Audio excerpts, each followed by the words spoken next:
आज हम लोग एक रोचक प्रकार के दोहे की बात करेंगे जो होता है दुमदार दोहा। दोहे पर तो मैंने बहुत विस्तार से इस चैनल पर चर्चा की है। डिस्क्रिप्शन में आप लिंक देख सकते हैं या फिर प्लेलिस्ट में जाकर देख सकते हैं। तो आज ना, चूंकि होली नज़दीक है, तो होली में दुमदार दोहे का प्रयोग अक्सर कवि किया करते हैं, क्योंकि इसमें आप गंभीर बात भी कह सकते हैं और कोई हंसाने वाली बात भी कह सकते हैं। खास करके जो होली में जोगीरा सारा रारा होता है ना, उसके लिए आपको ये दुमदार दोहा बिल्कुल सटीक जान पड़ेगा। आप देखिएगा अभी। दुमदार दोहा जो है, इसकी शुरुआत अमीर खुसरो के एक दोहे से मानी जाती है। मतलब जो एक आइडिया जो आया ना कि हाँ, दोहे में एक पुछल्ला जोड़ा जा सकता है, दोहे की एक पूंछ जोड़ी जा सकती है, वो आइडिया अमीर खुसरो से आया हुआ माना जाता है। अभी मैं आपको अमीर खुसरो की वो कहानी भी सुनाता हूँ और वो दोहा भी उनका दिखाता हूँ। ठीक है? हाँ, यहाँ देखिए, आप एक दोहा अपनी स्क्रीन पर देख पा रहे हैं। ये अमीर खुसरो का दोहा है। खीर पकाई जतन से, चरखा दिया चलाए, आया कुत्ता ले गया, बैठी ढोल बजाए, ला पानी पिला। आपको ये थोड़ा अजीब सा लग रहा होगा। ये दोहा तो है, ठीक है, लेकिन इसमें कथ्य इतना अजीबो गरीब क्यों है? खीर, कुत्ता, चरखा और ढोलक, और फिर लास्ट में ये ला पानी पिला क्यों लिखा हुआ है? तो यही दुमदार दोहे का ना एक आइडिया इसी दोहे से निकला हुआ माना जाता है। हुआ ये था कि जो अमीर खुसरो जी थे, वो एक बार गांव के कुएं पर पहुंचे। उन्हें प्यास लगी हुई थी, तो वहां जो लड़कियां पानी भर रही थी, उन्होंने खुसरो जी को देखा तो पहचान लिया और उनको छेड़ने के लिए बोली कि आप तो कवि हैं, आप हमको कविता सुनाइए, जो पहेलियाँ, मुकरियाँ, कह मुकरी जो आप लिखते हैं, आप कुछ सुनाइए। किसी लड़की ने कहा कि खीर पर सुनाइए, किसी लड़की ने कहा चरखे पर सुनाइए, किसी ने कहा कुत्ते पर सुनाइए, किसी ने कहा ढोल पर सुनाइए। अब खुसरो जी को प्यास लगी हुई थी, उन्होंने जल्दी में एक ही दोहे में सबकी बात पूरी कर दी और ये दोहा लिख दिया। और चूंकि उनको प्यास लगी हुई थी, तो लास्ट में उन्होंने कह दिया ला पानी पिला। तो दोहा तो यहां पर कंप्लीट हो चुका है, लेकिन ये जो ला पानी पिला वाली पंक्ति आई ना, ये दोहे की दुम हो गई। और यही हो गया आपका दुमदार दोहा, पहला वाला, एकदम पहला दुमदार दोहा। भले खुसरो जी ने सोच कर ना लिखा हो, लेकिन एक शुरुआत इससे हो गई। तो होली में इस तरह के दुमदार दोहे कवि अक्सर प्रयोग में करते हैं। आइए देखते हैं। देखिए, दुमदार दोहे के शिल्प पर अगर हम बात करें तो, क्योंकि मैं यहाँ आप लोगों को शिल्प के बारे में बताता हूँ, तो इसलिए मैं इसके शिल्प की ही बात करूँगा। तो इसलिए दुमदार दोहे के बारे में अगर हम बात करें ना, तो दोहा इसका जो है बिल्कुल उसी नियम पर चलता है जो हमारा किसी भी साधारण दोहे का नियम है। 13-11 मात्राओं का क्रम, 13 मात्राएं विषम चरणों में, 11 मात्राएं सम चरणों में। ये विषम चरण जो है, इसमें हो गया 11 मात्राएं, और ये जो सम चरण जो इसके होते हैं दोहे के, उसमें 11 मात्राएं। तो विषम चरणों में 13 मात्रा, सम चरणों में 11 मात्रा, बिल्कुल वही चलता है। अंत भी इसका, चरणों का अंत पताका से करना है, सब कुछ नियम वही रहेगा।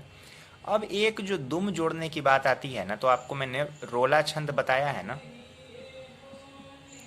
आपने देखा होगा, प्लेलिस्ट में भी उपलब्ध है।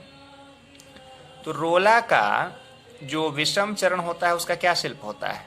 मैंने आपको बताया हुआ है। रोला के विषम चरणों का शिल्प जो है, उसका में मात्रिक संयोजन होता है 3, 2, 4, 4। तो आपको जो दोहे का पुछल्ला जोड़ना है ना, दोहे की जो दुम जोड़नी है, वो इसी शिल्प में जोड़नी है, रोले के विषम चरण वाली। बस इतना ही करना है, पूरा रोला आपको नहीं लिखना है। जो दोहे की जो दुम जुड़ी जाएगी वो इसी शिल्प में हो, इसी मात्रिक क्रम में होगी। अभी मैं आपको उदाहरण दिखलाऊंगा तो आपको पूरी तरह स्पष्ट हो जाएगा।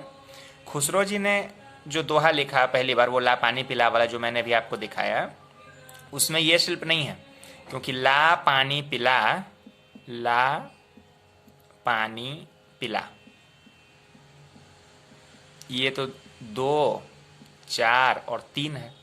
ये 3, 2, 4, 4 का पालन नहीं हुआ है, क्योंकि ये पहला उन्होंने ऐसे ही लिख दिया था, तो इसलिए उसमें इस नियम का पालन नहीं। लेकिन अब जो आपको दोहे, दुमदार दोहे लिखने हैं, उसमें ये शिल्प का पालन होता है उसका। क्योंकि कोई भी चीज़ देखिए, आरंभ जब हो किसी चीज़ का होता है तो वो एक आइडिया होता है, उसको धीरे धीरे धीरे धीरे जो है ना और निखारा जाता है समय के साथ। बहुत सारे लोग इस बात को नहीं समझ पाते हैं, तो उसको एक आइडिया को हम लोग जब निखारते हैं तो आगे चल के वो और भी सुंदर रूप में सामने आता है। वही बात दुमदार दोहे में भी है। चलिए अब एक उदाहरण देखते हैं, आपको पूरी तरह समझ में आ जाएगा, और मैं आपको गा कर भी बताऊंगा कि दुमदार दोहे का पाठ आप लोगों को कैसे करना है।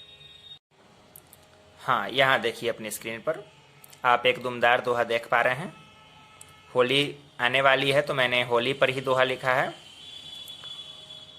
और जैसा कि मैंने पहले ही वीडियो में बताया इसमें कि दुमदार दोहे को आप होली में बहुत अच्छी सुंदरता से आप प्रयोग कर सकते हैं। ये विशेष रूप से ऐसे अवसरों के लिए ही होता है। तो इसमें जो आप दोहा देख रहे हैं वो बिल्कुल दूसरे दोहों की तरह ही है, शिल्प में कोई अंतर नहीं है। और ये जो उसमें दुम मैंने जोड़ी, दोहे का ये जो पुछल्ला मैंने जोड़ा, जैसा मैंने अभी बताया 3, 2, 4, 4 का इसमें फॉर्मेट होता है। तो आप देखिए, प्रीत ये 3 है मात्रा, इसकी 3 मात्राएं हैं। रंगों में छलके, तो रंगों का ये जो रंग है ये 2 है, और गो में 4, छलके ये भी 4। तो हम इसको इस तरह से देख सकते हैं, 3, ये है 2। मात्रा गणना का वीडियो आप डिस्क्रिप्शन में देख लीजिएगा अगर आप पहली बार ये वीडियो देख रहे हैं तो, या फिर प्लेलिस्ट में भी जाकर देख सकते हैं, सब कुछ मैंने बताया हुआ है। 3, 2, 4 और ये हो गया 4। ठीक है, तो अब देखिए इसको आप गाएंगे कैसे। साजन पिचकारी भरे, सजनी लिए गुलाल। साजन पिचकारी भरे, सजनी लिए गुलाल।